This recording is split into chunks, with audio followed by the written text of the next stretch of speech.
One ever feels his two-ness, an American, a Negro, two souls, two thoughts, two unreconciled strivings.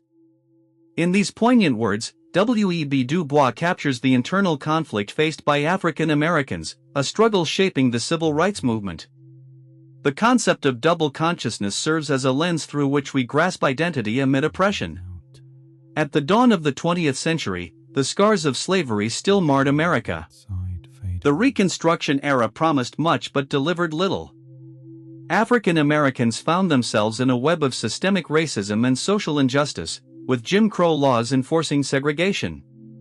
The cries for justice grew louder against a backdrop of silence. W.E.B. Du Bois emerged as an advocate, wielding the pen as his sword. Born in Great Barrington, Massachusetts, Du Bois showcased brilliance early, earning a Ph.D. from Harvard. He championed higher education for the talented 10th a class of educated African Americans who would lead the charge against oppression. His establishment of the NAACP marked a turning point in the civil rights fight, providing a platform for organized resistance. Through his work, The Souls of Black Folk, published in 1903, Du Bois laid bare the struggles and aspirations of African Americans. Challenges of reconciling dual identities became the cornerstone of his philosophy. This call for political action resonated deeply, paving the way for a generation of activists. Du Bois' words reached beyond his time, igniting a consciousness that demanded change, touching the heart of a young Martin Luther King Jr. As MLK embarked on his journey in the segregated South, he drew upon Du Bois' ideology, intertwining it with his commitment to nonviolence and justice.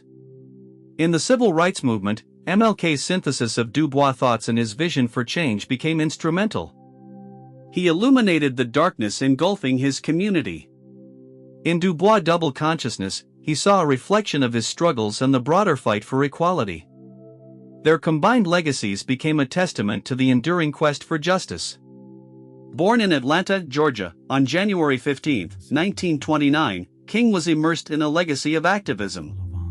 His upbringing instilled a sense of purpose, yet it was Du Bois' writings that provided a framework for understanding pervasive racism. In Du Bois, King found a mentor illuminating the intertwined paths of despair and hope. As a student at Morehouse College in 1944, King encountered Du Bois' seminal works. The weight of Du Bois' words propelled him into deeper contemplation of race and morality. By the time he completed his doctoral studies at Boston University, King had intertwined these philosophies with nonviolent resistance strategies, creating a distinctive approach to social justice.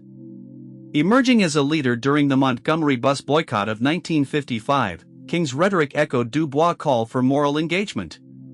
The boycott, ignited by the courageous act of Rosa Parks, symbolized unyielding resolve. King's leadership infused the boycott with spiritual gravitas, invoking the moral imperatives championed by Du Bois. In King's mind, the bus boycott was not merely a protest, it was a moral crusade. As the civil rights movement surged, King invoked Du Bois' vision, reminding his followers that the fight for equality was a profound assertion of dignity. The founding of the Southern Christian Leadership Conference in 1957 marked a pivotal moment in King's transformation into an emblem of the movement.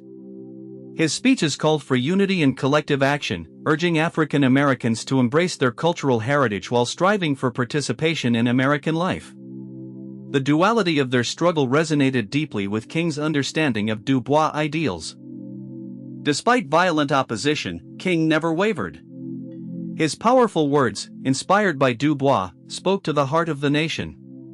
During the Birmingham campaign in 1963, facing fire hoses and police dogs, King articulated the need for nonviolent protest, a reflection of Du Bois' urging for confrontation. Each demonstration was a testament to those who had come before him, reminding the world that the struggle for equality must never be silenced. King's journey showcased a harmonious blend of intellect and activism. As he championed civil rights, he laid the groundwork for future generations, emphasizing that the fight for freedom was a communal pledge to the ideals of justice. Through their combined visions, King and Du Bois became inseparable threads in the fabric of American history, their legacies united in the quest for human rights.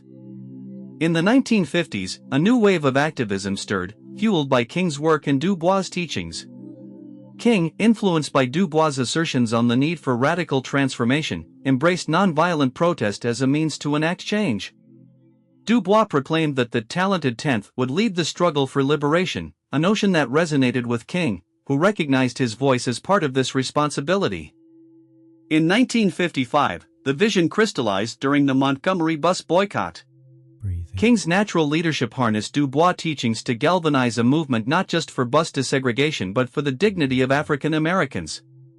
The boycott demonstrated the power of unity and resilience, lasting over a year. The path was fraught with challenges. King's home was bombed, and threats loomed over his family.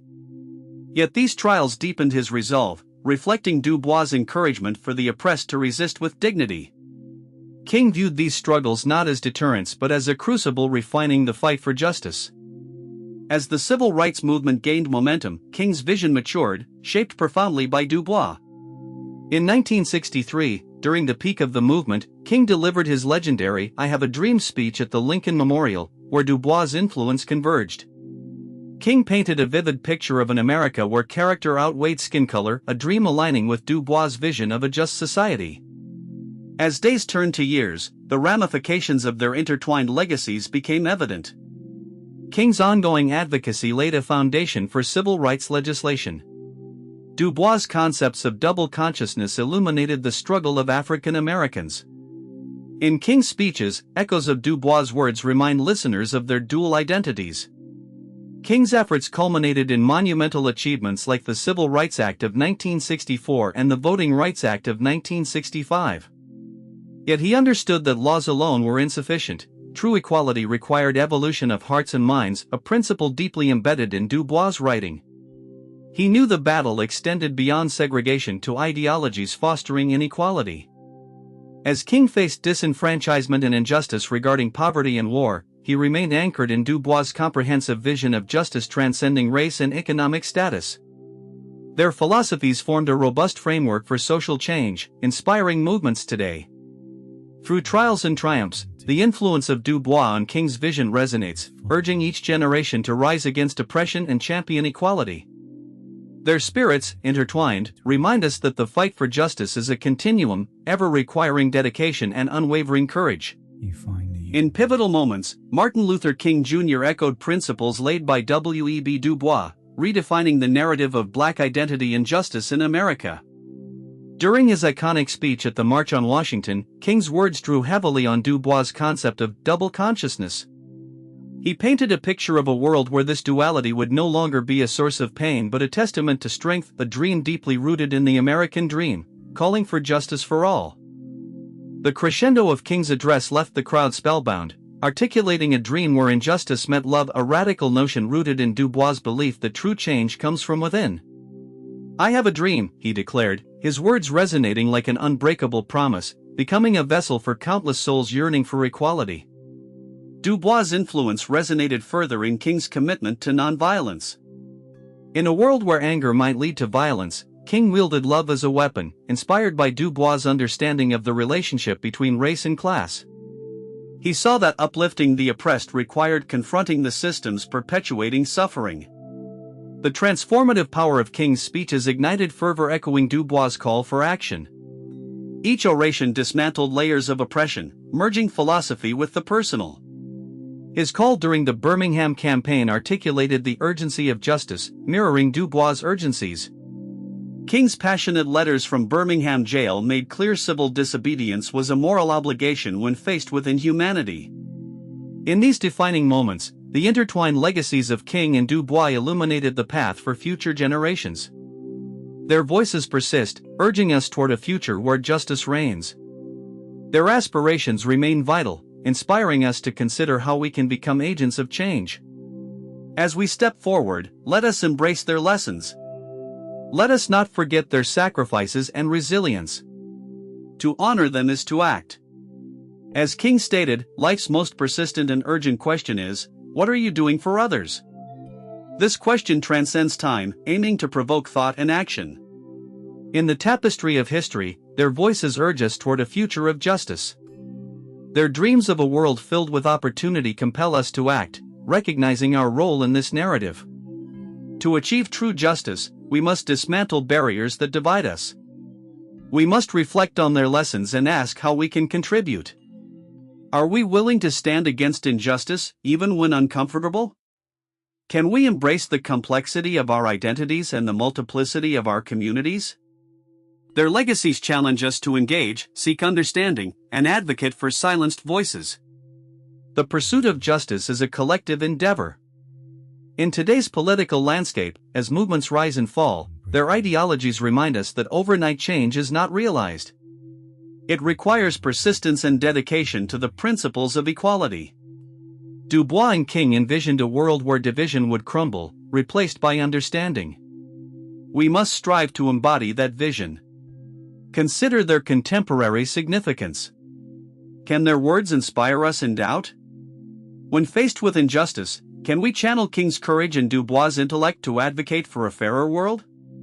Their legacies ignite our urgency to act with intention. As we reflect on their contributions, we acknowledge our responsibility does not end with admiration. It calls us to embody their principles, engaging in the struggle for justice. We can carry their legacies forward, ensuring their messages echo through time. Let us honor their sacrifices, resilience, and dreams. To act is to remember. Their aspirations for a better world remain vital, inspiring us to consider how we can become agents of change. As we step forward, let us let their legacies stir within us a fierce commitment to justice, unity, and love. The journey is ongoing and demands our unwavering resolve. Let us rise to the occasion.